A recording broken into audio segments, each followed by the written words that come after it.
할렐루야. 우리 옆에 있는 분들과 함께 이렇게 인사 나누겠습니다. 오늘도 예수님 안에 좋습니다 라고 인사 나누겠습니다. 우리 다시 한번 고백할 때 잘 되고 있습니다 라고 인사 나누겠습니다. 자, 오늘 말씀은 이제 대강절이 오늘부로 이제 시작이 됩니다. 그래서 기독교 절기에서 가장 중요한 절기를 우리가 맞이하게 되는데요.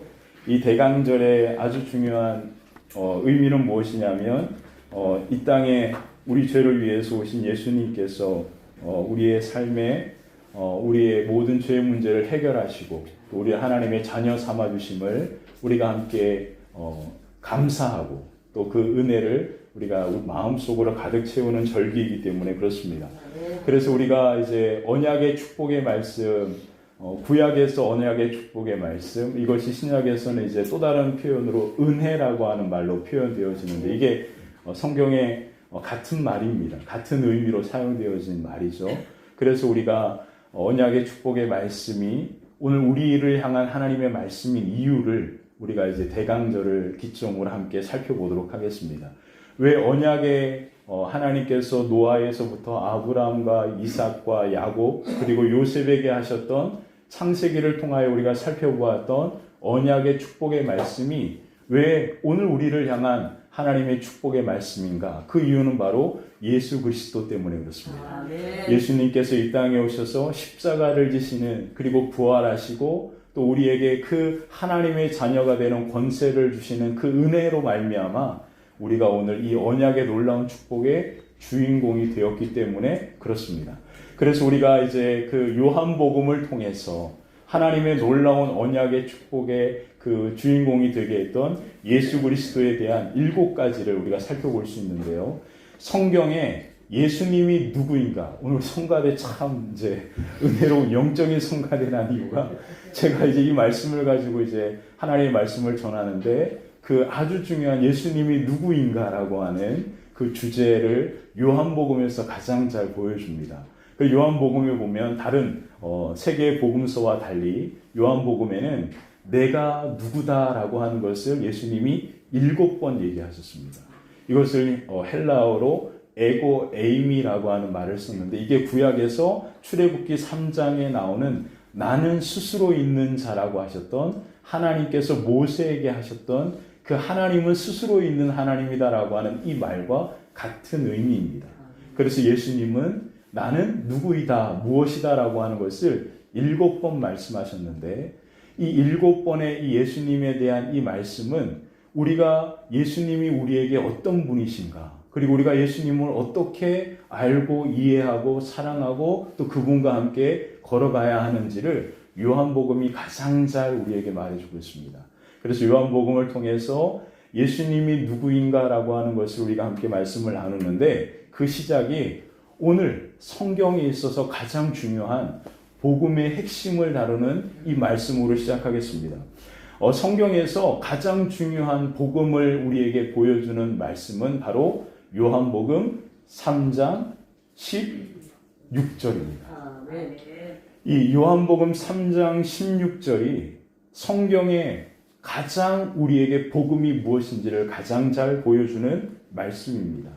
자, 요한복음 3장 16절 우리 다시 한번 읽어보도록 할까요? 우리 요한복음 3장 16절입니다. 시작! 하나님이 세상을 이처럼 사랑하사 독생자를 주셨으니 이는 그를 믿는 자마다 멸망하지 않고 영생을 얻게 하려 하심이라. 아멘. 오늘 이 말씀이 왜 우리에게 가장 유명한 구절이냐면 이 말씀은 우리에게 복음이 무엇인지를 가장 명확하게 분명하게 보여주고 있기 때문에 그렇습니다.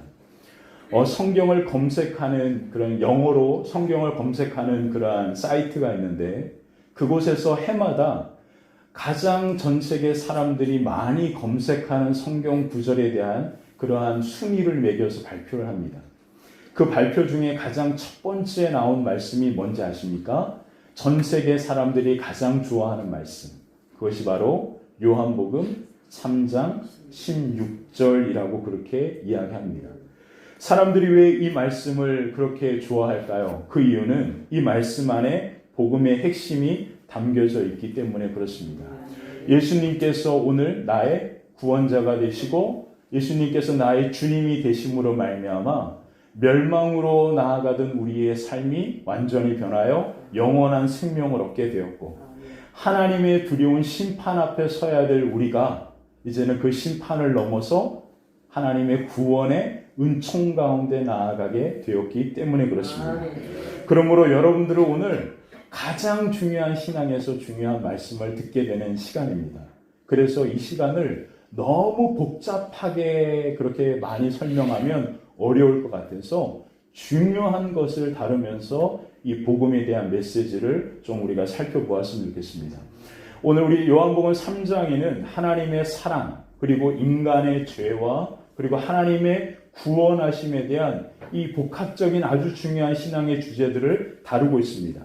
이 많은 것들을 다루기에는 너무나 시간이 부족하기 때문에 오늘은 바로 이 복음 안에 하나님의 사랑에 대한 것에만 우리가 좀 집중해서 말씀을 좀 보았으면 좋겠습니다. 하나님께서 우리를 사랑하셔서 하나님의 은혜 가운데 우리가 영생의 구원의 은혜를 입게 되었습니다. 이것을 가리켜서 복음이라 말합니다. 복음은 무엇이라고요? 하나님의 사랑의 은혜로 우리가 영원한 생명, 하나님의 구원을 받았다라는 것이 복음입니다. 그래서 이 복음을 가리켜서 유앙겔리온이라고 하는 말을 사용했는데 이 단어의 뜻은 뭐냐면 좋은 소식이다라는 뜻입니다. 그래서 한자로 복음으로 번역한 것이 잘 번역한 것 같습니다. 복음은 아주 쉬운 말로 얘기하면 좋은 소식입니다. 근데 그 소식은 어떤 소식입니까? 구원의 소식이죠. 우리가 하나님의 자녀가 되는 엄청난 영생의 은혜를 받게 되었다라고 하는 소식이 이 복음의 소식이라고 하는 것입니다. 그래서 이 복음이라고 하는 것은 아주 중요한 기둥이 5개가 있는데 그 첫 번째가 뭐냐면 모든 인간은 모든 사람은 하나님 앞에 다 죄인이다라는 것부터 시작됩니다. 그리고 그 죄의 두 번째 기둥은 그 죄의 결과는 무엇입니까? 사망입니다. 그 사망을 때로는 심판이라 표현하기도 하고 오늘 본문에서는 멸망이라고 하는 단어를 사용하기도 했습니다. 세 번째 기둥은 무엇입니까? 하나님은 이 죄악된 인간을 뭐 하신다? 사랑하신다. 그리고 그 인간을 뭐 하셨다? 구원하셨다. 이것이 바로 세 번째 기둥이고요. 네 번째 기둥은 무엇이냐면 우리를 구원하기 위해서 예수님께서 무엇을 지셨습니까? 십자가를 지셨다. 그러므로 십자가는 무엇입니까? 우리의 죄입니다. 그래서 우리는 십자가를 볼 때마다 예수님 아프셨겠다 이게 아닙니다. 내 죄가 얼마나 무거운지를 우리가 보아야 하는 거죠.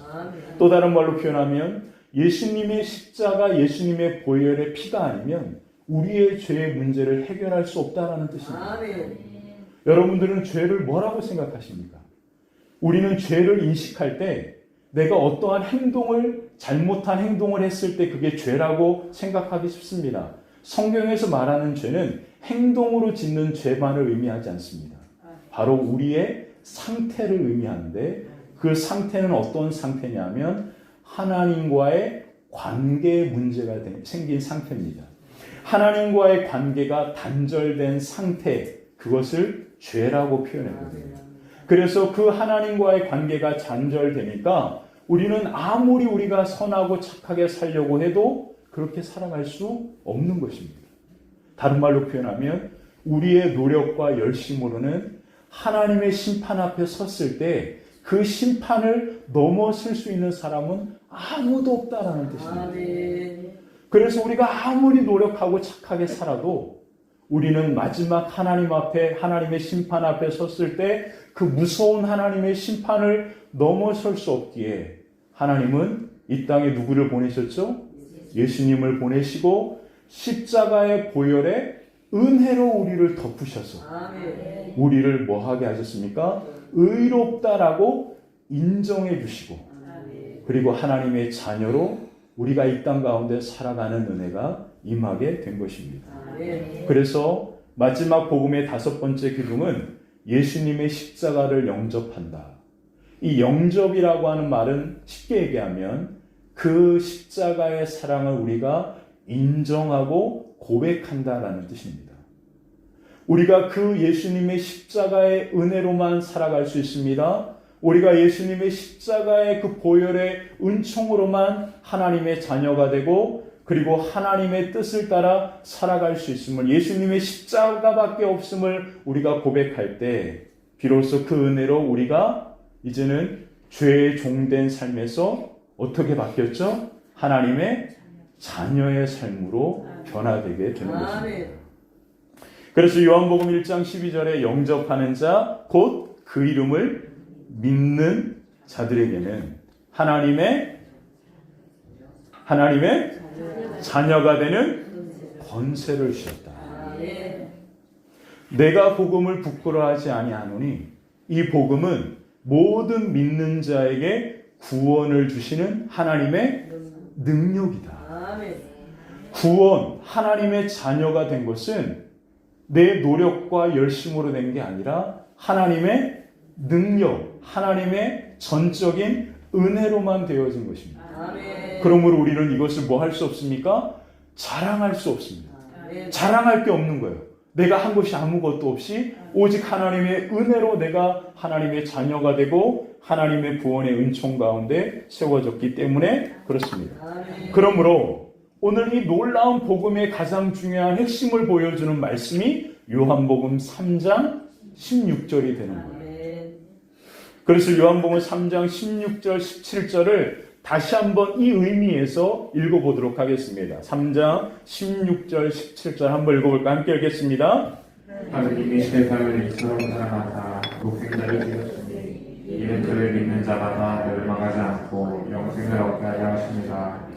하나님이 그 아들을 세상에 보내신 것은 세상을 심판하러 하심이 아니고 그로 말미암아 세상의 구원을 받게 하려 하십니다. 아멘. 칼 바르트라고 하는 아주 유명한 신학자가 있습니다.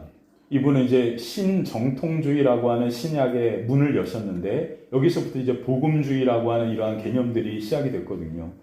근데 이분이 1962년 이분이 스위스에서 태어나서 독일에서 공부를 하고 독일 본대학에서 교수 생활하다가 히틀러가 독일의 정권을 잡는데 그때 당시 독일의 교회는 이 히틀러를 그리스도에 표현했습니다. 히틀러가 그리스도처럼 우리를 구원할 메시아다라고 그렇게 고백했던 교회가 바로 독일 교회였거든요. 그들의 고백과 신앙에 대하여 그렇게 이야기하면서 반기를 들고 일어났던 교회가 바로 고백교회라고 이야기합니다. 그 고백교회의 대표적인 사람이 바로 본헤퍼라고 하는 사람인데요. 바로 이 고백교회의 시작이 바로 이 칼바르트를 중심으로 이루어지게 되었습니다. 아주 유명하죠. 그래서 이 칼바르트라고 하는 이분이 독일에서 쫓겨나서 스위스 바젤이라고 하는 대학에서 교수 생활합니다. 그리고 그곳에서 교회교의학이라고 하는 아주 유명한 책을 쓰는데 그게 무려 12권입니다. 이 12권의 방대한 분량의 교회교의학이라고 하는 책을 썼습니다. 저는 미국에서 공부할 때 한 학기 동안 이 책을 가지고 공부하는데 너무나 분량이 너무 많아요. 한글로 읽기도 힘든데 영어로 읽어야 하는 이 부담감이 너무나 커서 이 모든 사람이 이 바르트의 이 교회교의학을 읽을 때 부담이 되니까 이 교회교의학의 핵심만을 이렇게 모아둔 책이 있습니다. 그 책도 500페이지입니다. 그러니까 엄청난 분량을 가지고 하나님의 교회에 대해서 신앙과 믿음에 대해서 바르트가 아주 유명한 책을 썼어요. 이 바르트가 1962년에 처음으로 미국에 방문해서 시카고 대학과 그리고 프리스턴이라고 하는 대학에서 초청해가지고 그렇게 강연을 하게 됐습니다. 강연을 듣고 어떤 학생이 아주 유명한 말입니다. 어떤 학생이 바르트에게 찾아왔습니다. 내가 당신의 책을 보려고 했는데 너무나 분량이 많습니다. 그리고 너무나 어렵습니다. 이것을 한마디로 얘기해 주십시오. 그때 이 바르트가 그에게 한 말이 있습니다. 뭐라고 했는지 아십니까? 내 모든 학문에 한마디로 이야기한 것은 성경에 있습니다. 그 성경이 바로 요한복음 3장 여러분들 12권의 책을 읽을 필요가 없습니다. 바르트가 한마디로 얘기했습니다. 내 모든 신학과 학문을 한마디로 표현한 성경 구절은 요한복음 3장 16절입니다. 마틴 로이드 존스 목사님이라고 하는 아주 유명한 목사님이 이 요한복음과 요한 1, 2, 3서에 대한 설교를 했습니다. 이 설교에서 이 부분, 이 하나님의 사랑이라고 하는 이 부분에서 뭐라고 표현했냐면 성경 전체에서 가장 중요한 핵심 구절이 바로 이 요한복음 3장 16절이라고 얘기합니다. 자, 그러면 오늘 말씀의 제목이 왜 세상에서 가장 위대한 사랑이라고 했을까? 그것은 저의 얘기가 아니라 이 바르트와 마틴 로이드 존스 목사님이 그의 책들과 설교에서 했던 그 제목을 제가 따온 것입니다. 저는 오늘 설교를 준비하면서 너무 행복했습니다. 왜 행복했냐면 제가 이미 알고 있던 복음에 대해서 정리해서 행복한 게 아니라 이 말씀 한 구절 한 구절이 나를 향한 하나님의 말씀이라고 하는 것이 너무나 행복하고 기뻤습니다.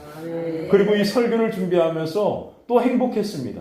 왜냐하면 이 설교를 듣는 성도님들에게 성경의 가장 중요한 말씀을 함께 나눌 수 있도록 제게 이 시간을, 그리고 우리 화평교회에게 이 시간을 허락하신 것이 너무나 감사하고 기뻤습니다. 목사님, 저 복음 다 아는데요? 아닙니다. 이 복음은 들어도 또 들어야 할 성경에서 가장 중요한 핵심 말씀이고 구절입니다. 그래서 우리가 요한복음 이 3장 16절을 통해서 오늘 하나님이 우리에게 허락하신 가장 위대한 사랑이 어떤 사랑인지 같이 함께 살펴보면서 말씀을 함께 좀 나누도록 하겠습니다. 그 첫 번째는요, 우리를 향한 하나님의 사랑 고백입니다. 하나님의 사랑은요, 우리를 향한 하나님의 사랑의 고백이다라고 그렇게 표현할 수 있습니다. 하나님께서 우리를 향한 가장 위대한 사랑의 고백이 오늘 본문에 나오는데 그게 바로 16절입니다. 근데 이 16절은 내가 하나님을 사랑하기로 결정했을 때 이 말씀을 하신 게 아니라 우리가 이 세상에 존재하지도 않은 그 전에서부터 이 말씀은 성경에 기록되어졌습니다. 다른 말로 표현하면 2000년 동안 울려 퍼진 오늘 나를 향한, 우리를 향한 하나님의 사랑의 고백이다라고 하는 사실에서 이 말씀을 보셔야 합니다. 하나님이 여러분들을 얼마나 사랑하시는지 아십니까? 이렇게 사랑하십니다. 요한복음 3장 16절. 그 사랑의 고백의 입장에서 다시 한번 읽어볼까요? 2000년 동안 성경에 고백되어졌던 기록된 나를 향한 하나님의 사랑의 음성으로 이 말씀을 다시 한번 읽어보도록 하겠습니다. 시작. 하나님이 세상을 이처럼 사랑하사 독생자를 주셨으니 이는 그를 믿는 자마다 멸망하지 않고 영생을 얻게 하려 하십니다. 아멘. 이 사랑이 위대한 이유는 하나님의 우리를 향한 짝사랑이기 때문에 그렇습니다. 우리가 세상에 존재하기 이전부터 하나님은 우리를 향한 이 사랑을 성경에 기록하셨습니다. 자, 그렇다면 그 하나님의 짝사랑이 어떤 사랑이었을까요? 세 가지로 제가 정리하겠습니다. 첫 번째는 하나님께서 이처럼 우리를 사랑하셨다라는 그 말씀 속에 숨어 있는데요. 그 말씀은 무엇을 의미하는지 우리가 한번 보면, 자, 잠깐만요. 제가 설교를 다시 한번 볼게요. 자, 우리를 향한 그 하나님의 사랑, 그 사랑 첫 번째는 우리를 사랑하신 분이 하나님이시기 때문에 가장 위대한 사랑이 되는 것입니다. 우리를 사랑하신 분이 누구라고요? 하나님이시다. 제가 설교하면서 여러분들께 끊임없이 말씀을 드리는 것 중에 하나가 뭐냐면 창세기 1장 3절입니다. 창세기 1장 3절에 보면 하나님께서 빛이 있으라 하시니 빛이 있었고 라고 그렇게 이야기합니다. 하나님이 세상을 창조하실 때 말씀으로 창조하셨잖아요. 근데 하나님이 뭐라고 하셨어요? 빛이 있으라 말씀하시니까 빛이 있었다. 근데 그 빛이 이런 빛입니까? 아닙니다. 그 빛이 어떤 빛입니까? 태양과 달과 별들과 우주 모든 빛을 의미하는 것입니다. 아, 목사님, 우리가 창조하신 하나님에 대한 생각은 이 지구에 대한, 우리 주변에 대한 창조하신 하나님으로 제한을 두는데 성경의 가장 처음에 3절에 하신 그 창조의 그 날에 하나님의 말씀에 보면 뭐라고 이야기하냐면 빛이 있으라 하시니 빛이 있었다. 우주 모든 것을 창조하신 분이 누구라고요? 하나님이시다. 그 하나님이 우리를 뭐 하신다? 이게 오늘 첫 번째 위대한 사랑의 이유입니다. 우리를 사랑하신 분이 누구라고요? 하나님이시다. 그 하나님이 이 세상 모든 만물을 창조하시고 다스리시고 그리고 운행하시는 전능하신 하나님이시다. 그리고 그 하나님은 유일하신 하나님이십니다. 근데 그 하나님은 먼지보다도 못한 지극히 작은 우리를 뭐 하십니까? 사랑하십니다. 그것이 오늘 이 사랑이 가장 위대한 사랑의 이유입니다. 첫 번째, 천지를 창조하신 그 하나님께서 나를 자녀 삼아주시고 우리를 사랑하시기 때문이다. 근데 그 하나님은요, 오늘 우리의 뭐도 알고 계십니까? 생각과 마음과 이름으로도 알고 계십니다. 여러분, 지금 우리가 살아가는 지구의 인구가 60억, 70억이라고 이야기합니다. 지금이요. 그러면 이 지구의 나이가, 이 지구의 생명이 존재한 나이를 과학자들이 증명하고 있습니다. 그게 뭔지 아십니까? 130억 년입니다. 제임스 웹이라고 하는, 지난번에 말씀드렸죠. 미국에서 나사에서 13조를 들여서 우주의 끝이 어디인지를 보기 위해서 그 우주선을 띄웠습니다. 그리고 지금도 가고 있어요. 그 우주의 끝을 향하여. 근데 그 제임스 웹이라고 하는 그 위성이 가면서 계속해서 사진을 찍어갑니다. 그게 지금 우리 은하계를 지나가고 있다 그러는데요. 근데 그 우주의 가장 끝에서 그것으로 찍었던 빛이 130억 년 전에 비친 빛이 지금 우리 가운데 오고 있다는 거예요.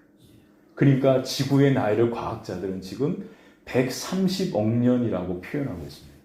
자, 그러면 그 과학에 따라서 우리가 얘기한다면 130억 년 동안 이 땅에 존재한 생명이 얼마나 많았을까요?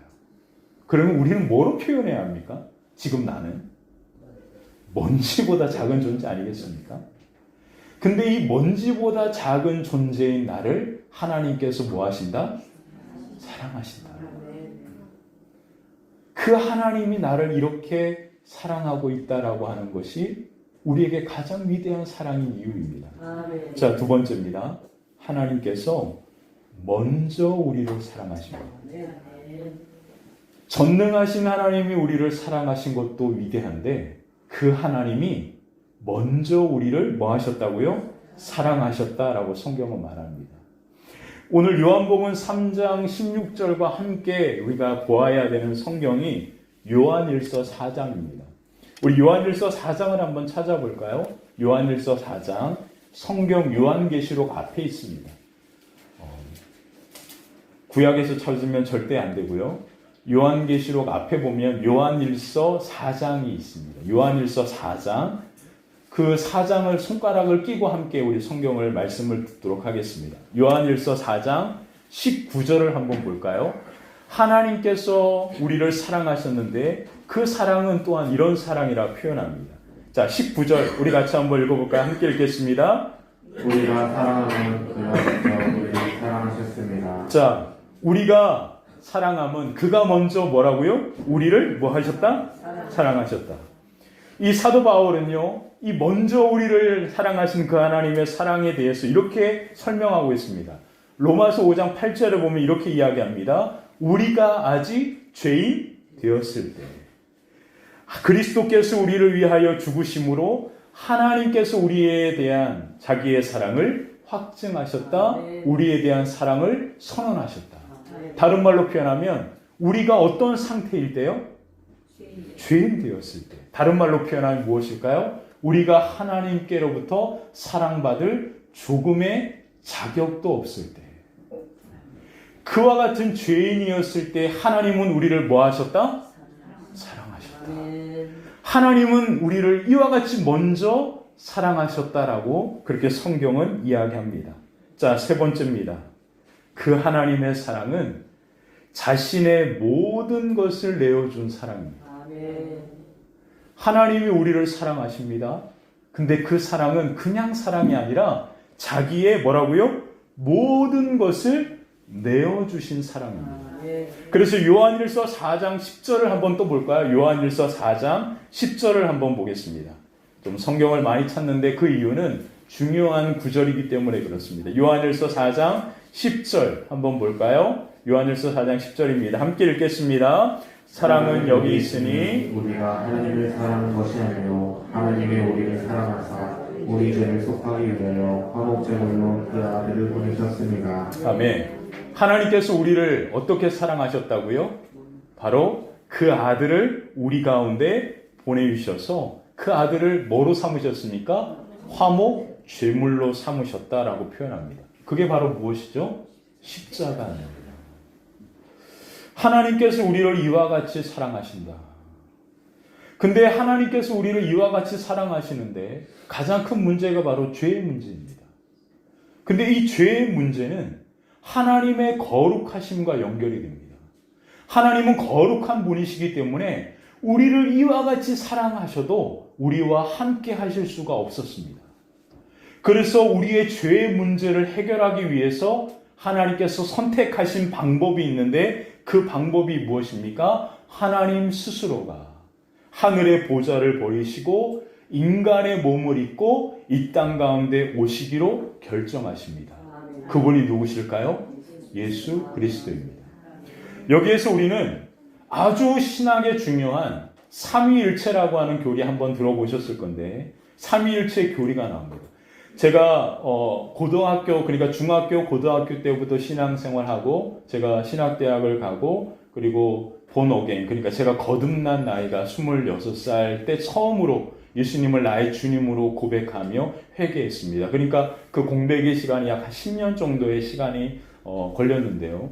제가 그리고 나서 공부를 하고 신학을 하면서 아주 좀 마음에 속상했던 게 뭐냐면 제가 예수님을 나의 주님으로 고백하고 성경을 읽고 하는 그 정말로 신앙의 삶을 제대로 제 스스로 살아가게 가기로 선택한 때부터 그 이전의 삶을 돌아보면 저는 하나님이 어떤 분이고 예수님이 어떤 분이고 복음이 뭔지도 잘 몰랐던 것 같아요. 우리가 신앙생활할 때 착각하는 것 중에 하나가 뭐냐면 하나님이 세 분인 것처럼 착각합니다. 그래서 하나님 따로, 예수님 따로, 성령님 따로 이렇게 생각합니다. 근데 하나님은 어떤 분입니까? 유일하신 한 분뿐이십니다. 세상을 창조하신 유일하신 하나님. 그 하나님께서 우리의 죄의 문제를 해결하기 위해서 사람의 몸으로 이 땅 가운데 오기로 결정하십니다. 그분이 누구십니까? 성자 예수님이라 표현합니다. 그리고 그 예수님의 십자가의 은혜로 하나님은 우리의 죄를 용서하시고 하나님의 뭐가 되게 하십니까? 자녀가 되게 하시고 영원부터 영원까지 우리와 함께 하시는 은혜가 임하게 됩니다. 하나님은 어떤 분이라고요? 거룩한 분입니다. 하나님은 거룩한 분이기 때문에 조금의 죄와도 함께 할 수 없는 분입니다. 그래서 이 죄의 문제를 해결하기 위해서 하나님이 선택하신 방법이 무엇이라고요? 십자가입니다. 그리고 그 예수님께서 십자가를 지시고 부활하사 하나님의 보좌 우편에 올라가십니다. 그리고 우리를 고아처럼 내버려 두지 아니하시고 누구를 보내셨습니까? 하나님의 영을 우리 가운데 보내주셨는데 그분이 누구십니까? 성령 하나님이라고 표현하죠. 그래 하나님은 한 분뿐이십니다. 이해가 되시나요? 이건 절대 헷갈리시면 안 됩니다. 그래서 우리가 주님 하나님이라고 부르는 이 모든 것들은 누구를 향하는 것이냐면 오직 유일하신 하나님을 향하는 표현입니다. 자, 이런 복잡한 신학적인 그런 부분들이 있는데 오늘은 이제 하나님의 사랑의 입장에서만 말씀을 나누기 때문에 여기까지만 다루도록 하겠습니다. 이 죄의 문제를 해결하기 위해서 바로 하나님은 하늘의 보좌를 뭐 하셨습니까? 버리셨습니다. 자기의 모든 것을 버리신 거죠. 하나님 스스로가 하나님됨을 포기한 것입니다. 무엇을 해결하기 위해서? 우리의 죄의 문제를 해결하기 위해서. 자, 바꿔 말하겠습니다. 그래서 우리의 죄가 그만큼 무서운 겁니다. 내 죄가 뭐라고? 하나님께서 그렇게까지 하실?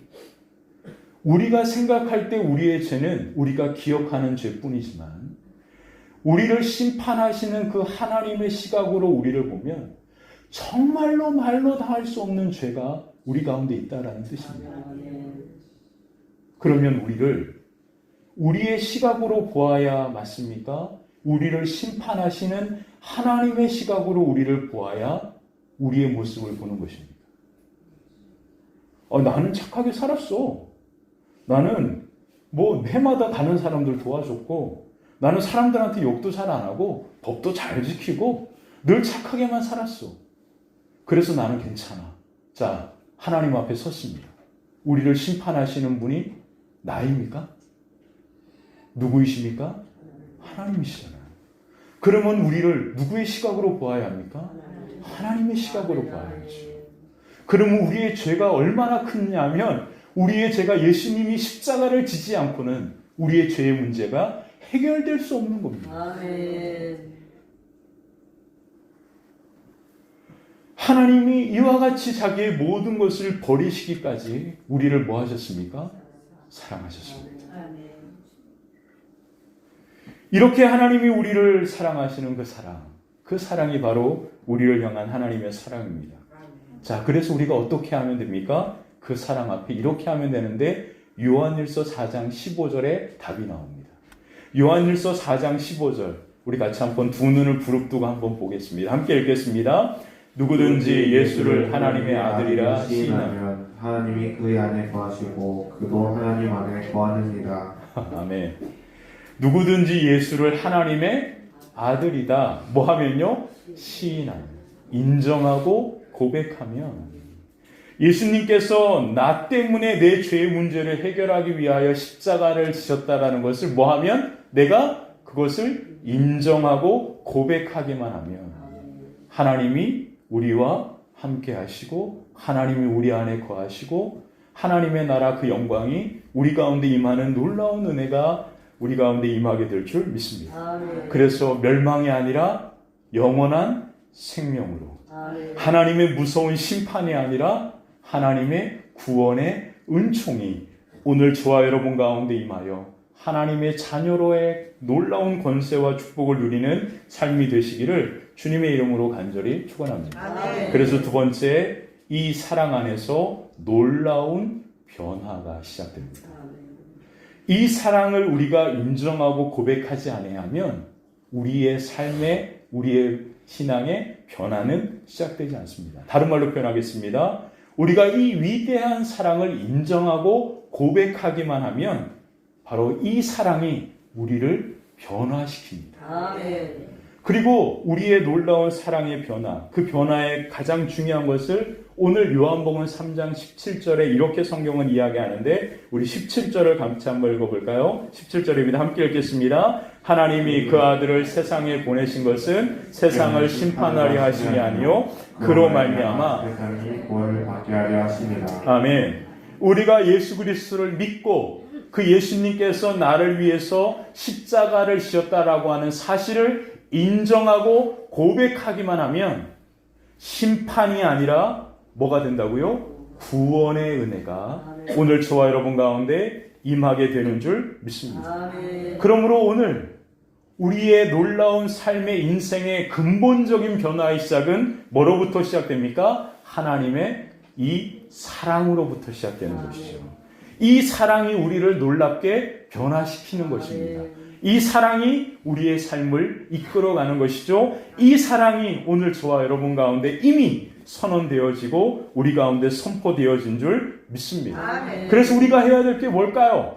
이것을 믿는 것인데, 이것을 영접하는 것인데, 영접하고 믿는 것을 우리 너무나 어렵게 생각해요. 성경은 뭐라고 했는지 아십니까? 이것을 믿고 입으로 시인하면.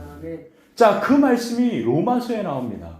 로마서 10장에 보면 아주 중요한 말씀이 나오는데 제가 읽어드릴게요. 시간이 없으니까. 이렇게 이야기합니다. 내가 만일 내 입으로 예수를 주로 시인하며 또 하나님께서 그를 죽은 자 가운데서 살리신 것을 내 마음에 믿으면 구원을 받을 것이다. 사람이 마음으로 믿어 의에 이르고 입으로 시인하여 구원에 이른다. 아멘.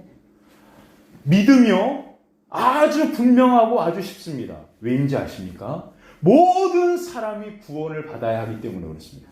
아멘. 구원이라고 하는 것이, 믿음이라고 하는 것이 아주 복잡하고 어려웠다면 하나님은 모든 사람을 사랑하는 것이 아닙니다.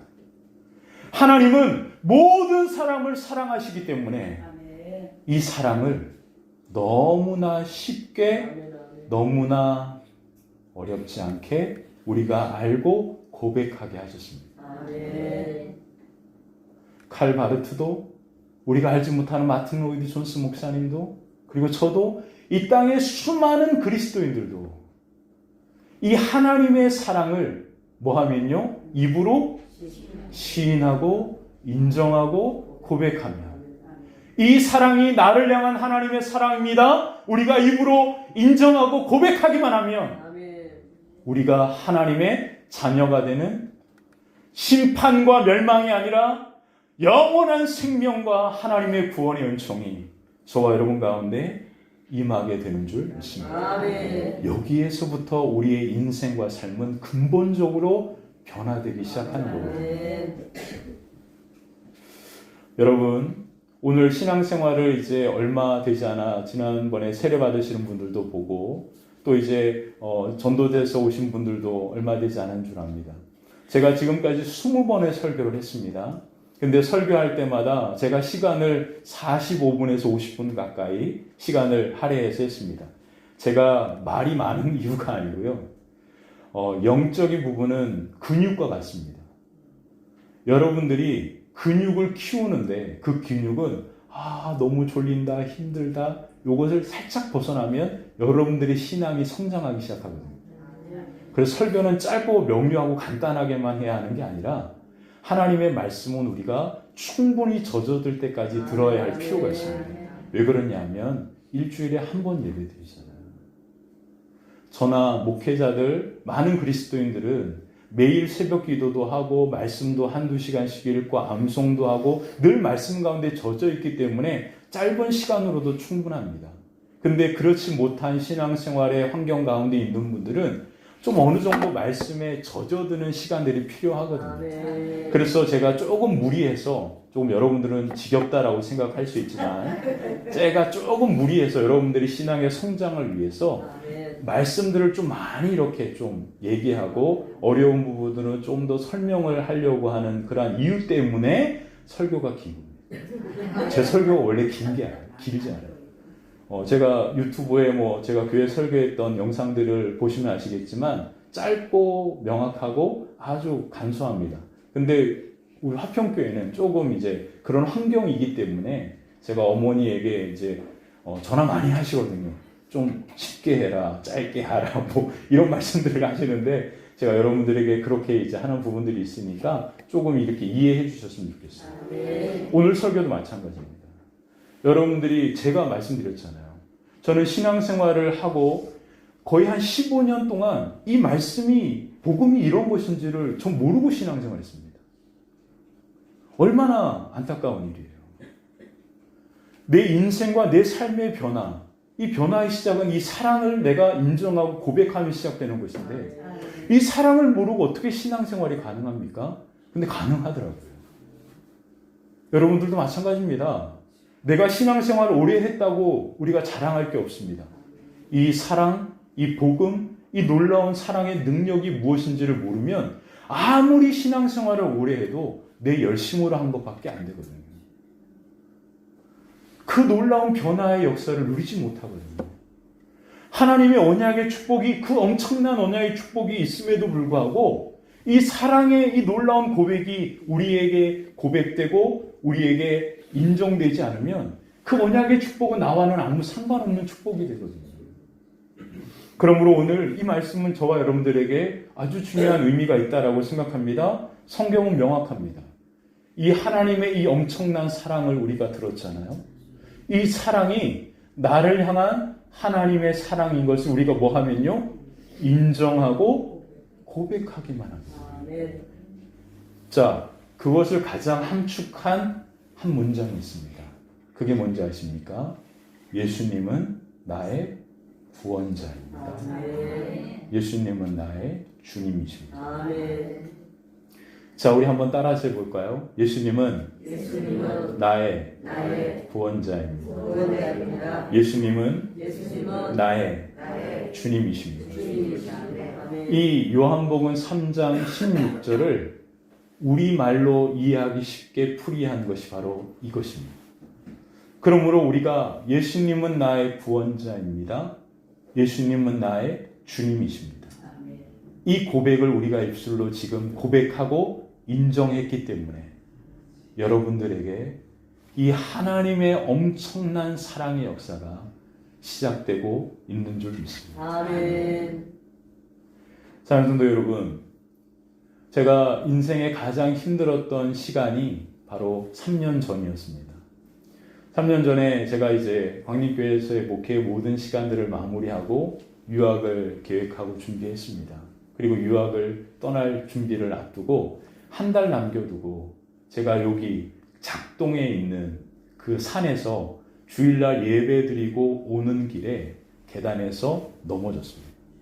산에서 내려오는 1월 30일이었는데요. 계단에서 넘어지면서 계단 몇 계단이 남지 않았어요. 근데 발을 헛디뎌 가지고 넘어지는데 저희 와이프가 앞에 걸어가고 있었고 이제 제가 넘어지면서 앞으로 쏠리면서 앞에 이렇게 넘어지는 순간 보니까 그 계단에 나무 기둥이 있잖아요. 그 기둥이 제 얼굴을 향하여 이렇게 다가오는 거예요. 그 짧은 순간. 그때 제가 얼굴을 살짝 이렇게 돌렸습니다. 제가 안경 쓰고 있잖아요. 큰일 날 것 같더라고요. 그 짧은 순간 제가 얼굴을 딱 돌릴 때 그 나무의 기둥이 제 얼굴을 부닥쳤습니다. 그래가지고 쓰러졌어요. 그리고 정신을 차리니까 와이프의 얼굴이 사색이 됐더라고요. 여기에 이렇게 살이 벌어지는 가운데 있었어요. 이렇게 상처가 지금 이제 성형 수술했거든요. 수술을 해가지고 상처는 없는데 벌어지고 난리가 났어요. 피가 막 그냥. 그래서 급하게 성가병원에 가서 이제 얼굴 사진을 다 찍었는데 여기 얼굴에 뼈가 있는데 그게 골절이 됐습니다. 골절이 돼서 성형 수술을 해야 하는데 성가병원에서 수술을 하려면 3월 달에나 돼야 약속을 잡을 수 있다 그러더라고요. 그래서 제가 2월 14일 날인가 제가 항공권을 끊고 이제 미국으로 떠나야 했습니다. 그냥 시간이 안 맞잖아요. 그래서 저는 골절이 된 상태이니까 어차피 붓잖아요. 그래서 그냥 그 상태로 가려고 했습니다. 가야 하니까. 그리고 이 기회가 제게 주어진 기회가 쉽지 않으니까 그래서 가려고 했습니다. 그러다가 우연히 의사 선생님과 제가 아는 분과 통화가 됐는데 자기가 다쳐가지고 병원에 있는데 지금 그곳에 신방을 온 후배 의사가 있는데 그 의사가 성형외과 의사래요. 그래서 전화 통화하다가 알고 바로 옆에 있어요. 목사님, 그러세요? 제 옆에 지금 제 후배 성형외과 의사가 있습니다. 그러는 거예요. 그래서 그분이 이제 동탄 성심 그 병원 이제 의사신데 그분이 자기가 내일 진료를 하니까 내일 4시 이후에 오시면 된다고. 그래서 그 사진을 찍은 것을 가지고 또 급하게 갔습니다. 그분이 CT를 보고 다 보더니 목사님 수술 안 해도 되기는 하는데 수술 안 하면 얼굴의 뼈가 골절이 되어 있어서 감기나 축농증이 생기면 이 고름이 이제 이 얼굴 볼로 간대요. 그럼 얼굴이 붓는다. 그래서 너무 힘들고 어려운 상황이 되니까 수술을 하고 가는 게 좋을 것 같습니다. 그래서 내일 수술하시면 됩니다. 그래서 자기를 치과 막 이렇게 해서 수술을 했어요. 그리고 전신 마취하고 수술을 했습니다. 그래서 수술하고 깨어났어요. 그걸 깨어났는데 회복이 안 되는 거예요. 한 주, 2주. 그러면 코로나가 불기 시작합니다. 그러다가 제가 입이 안 들어가는 거예요. 입이 안 돼요. 입이 안 되는 상태에서 갈 수가 없잖아요. 그래서 한 달을 연기를 신청을 하고 막 그래 바쁜 거예요. 안 됩니다. 그러다가 뭐가 왔어요? 3월 달에 갑자기 중국에서 코로나 바람이 확 불어오는 거예요. 제가 다치고 못 가게 되면서 마음이 다 이렇게 무너져 내렸거든요. 그래서 이제 퇴원을 하고 이제 집에 가서 생활을 했습니다. 그때 제가 이제 얼굴을 회복하고 이제 나가야 될 날만 기다리고 있었어요. 그리고 기도하면서 그날을 준비하고 있다가 갑자기 미국에서 모든 입국자들을, 학생들을 다 못 오게 법으로 막아서 버렸습니다. 입국 자체가 안 되는 거예요. 난 어떡하지? 미국에 있는 학생들까지 다 한국으로 보내잖아요. 난 어떡하지? 완전히 마음이 다 무너져 되는 거예요. 아무 데도 갈 데가 없는 거예요. 목사가 제일 비극입니다. 교회에서 사임을 했고 이제 공부하러 가야 되는데 아무 데도 갈 교회가 없는 거예요. 갈 교회도 없고 또 교회도 다 문을 닫게 되고 뭐 아무것도 할 수 있는 방법이 아무것도 없는 거예요. 너무나 마음이 다 무너져 내렸습니다. 너무나 힘들더라고요. 괴롭더라고요. 그래서 그냥 너무나 힘들고 어려운 시간들을 보내다가 너무나 집이 답답하니까 그냥 아픈 몸을 이끌고 옆에 있는 산에 나가서 이제 걷기 시작했습니다. 걸으면서 성경을 들었어요. 성경을 듣고 걷고 기도하고 그랬죠. 성경을 듣고 계속 이렇게 그런 시간들을 매일같이 이제 답답하니까 그냥 걷기 시작했습니다. 근데 이상한 일이 벌어집니다. 성경을 듣고 걷는 순간 내 마음이 이상하게 이렇게 회복되는 그런 느낌들 있잖아요. 그런 것들. 그런 게 느껴집니다. 그러면서 마치 이 시간이 너무나 행복하고 좋은 시간인 것처럼 느껴지는 거예요. 그래서 매일같이 그런 시간들을 이제 보내기 시작합니다. 그러면서 내 안에 점점 영적인 회복의 시간들이 찾아옵니다. 그러면서 매일 2시간, 그리고 많게는 4시간. 그러면서 이제 어느 순간부터 이 시간을 내가 어떻게 쓸까 고민하다가 기도해야겠다. 그래서 매일같이 그 시간을 기도의 시간으로 삼았습니다. 아무것도 듣지도 않고 누구와도 절대 함께 하지도 않고 혼자서 그렇게 걷는 시간을 갖습니다. 그러면 어떻게 돼야 돼요? 제가 가야 할 길이, 제 계획이 쫙 열려야 되잖아요. 열릴 기미가 안 나타나요. 아니 내가 그렇게 기도하고 열심히 그렇게 하나님 앞에 머물러 있는데 뭔가 길이 확 열려야 좋잖아요. 절대 아무런 조짐도 일어나지 않습니다. 너무 답답한 거예요. 그게 9월 달이 됐어요. 그때 하나님께서 제 마음에 주셨습니다. 너 왜 가려고 하니? 그런 마음을 주시고. 너 왜 유학 가는 거야? 그 이유가 뭐야? 제가 그러고 보니까 그 이유를 명확하게 정리하지 않았더라고요. 그때 하나님께서 제 마음 가운데 주셨던 비전과 꿈과 환상이 제 마음 가운데 가득 차기 시작했습니다. 나는 이런 목회자가 될 거야. 나는 이런 사역들을 할 거야. 그때부터 이제 정말로 처음으로 제 인생에 가장 큰 위기가 왔을 때 하나님 앞에 서고 진지한 물음이 시작됐어요. 그렇게 기도했잖아요. 그렇게 기도한 다음에 어떤 일이 벌어져야 합니까? 길이 쫙 열려야 하잖아요. 아무런 조짐이 없어요. 그게 12월, 그게 1월, 2월, 3월. 아무런 변화도 없이 그런 시간을 보냈습니다. 그러면서 기도하고 그렇게 시간들을 보내다가 가을에 됐는데 비가 오는 거예요. 엄청 비가 쏟아지는 거예요. 근데 그 비가 쏟아지는 그 날 너무나 답답한 마음에 제가 나가서 기도했습니다. 그 길에 아무도 없었어요. 너무나 비가 많이 오니까. 근데 하나님께서 그 길에 쌓여있는 낙엽 사이로 비가 너무 많이 오니까 그 낙엽 사이로 이렇게 물이 흐르는 것을 보여주시더라고요. 하나님께서 제게 주신 약속의 말씀이 있거든요. 그게 뭐냐면 이사야 43장입니다. 보라 내가 새 일을 행하리니 이제 나타낼 것이다. 내가 광야의 길을 사막에 강을 낼 것이다. 하나님께서 강을 내는 것을 보여주시는 거예요. 그곳에서. 너무 놀랐습니다. 하나님 이런 분이시구나. 그때 하나님께서 제 마음에 주신 딱 한 가지가 있는데 그게 뭔지 아십니까? 바로 내가 너와 함께 하고 있다. 걱정하지 말아라. 내가 너와 함께 하고 있다.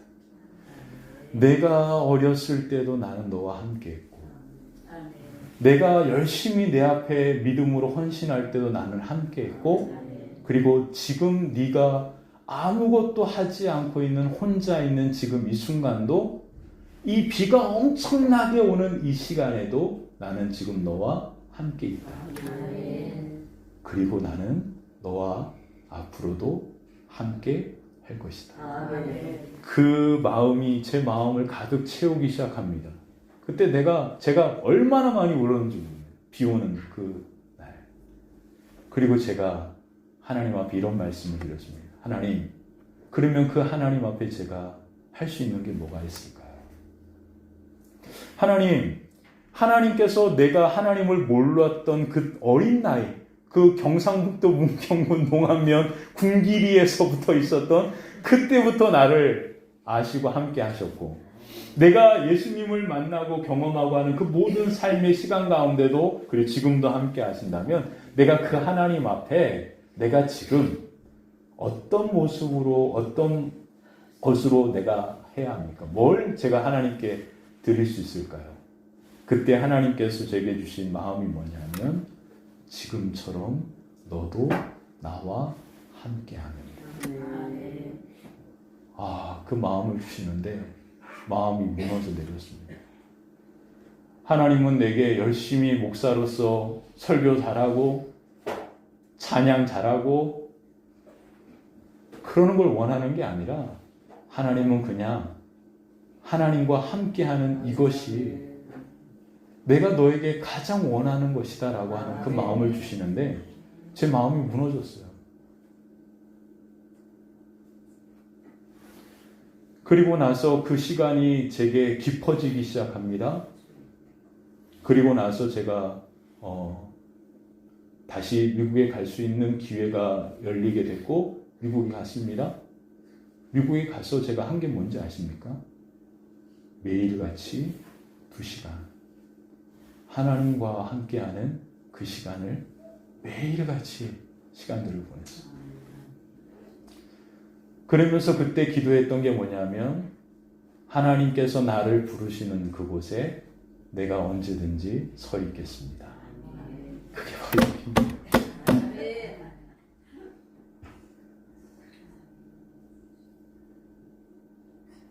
제가 6개월 동안 얼마나 많은 싸움을 하고 있는지 아십니까? 제 주변에 있는 친구들, 사람들의 시선. 쟤는 미국 유학까지 갔다 왔는데 지금 뭐 하고 있는 거지? 그런 생각. 미국 유학까지 갔다 온 목사가 뭐 하고 있는 거야 지금? 이런 마음이 제 마음에 이렇게 한켠에 남아 있었던 것 같아요.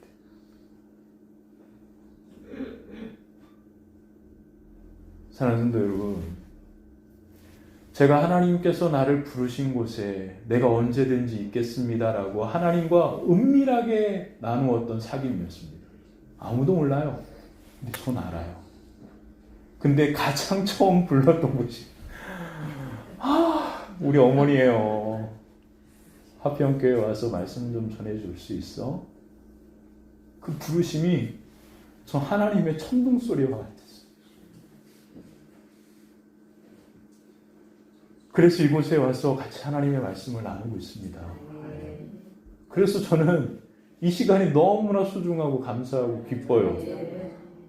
지금 이 눈물은 제가 여러분들에게 감사의 기쁨의 눈물이라고 이해해 주셨으면 좋겠습니다. 하나님이 원하시는 자리에 있어야 그 사람이 목사 아닙니까? 하나님이 기뻐하시는 일을 하는 사람이 목사예요. 내가 아는데, 내가 하나님 앞에 그렇게 기도했는데, 내 스스로가 내 자신을 속이고 아닌 것처럼 이해하면서 그렇게 포장하면서 있으면 그게 어떻게 하나님 앞에 목사를 할 수 있겠어요? 제가 언약의 축복의 말씀을 제가 나누고 또 이제 앞으로 예수님에 대하여 나누는 이 모든 것들은 제가 깊이 제 삶과 제 경험을 가지고 여러분과 함께 나누는 정말로 은혜가 가득한 시간이 될 거라 좀 분명하게 믿습니다.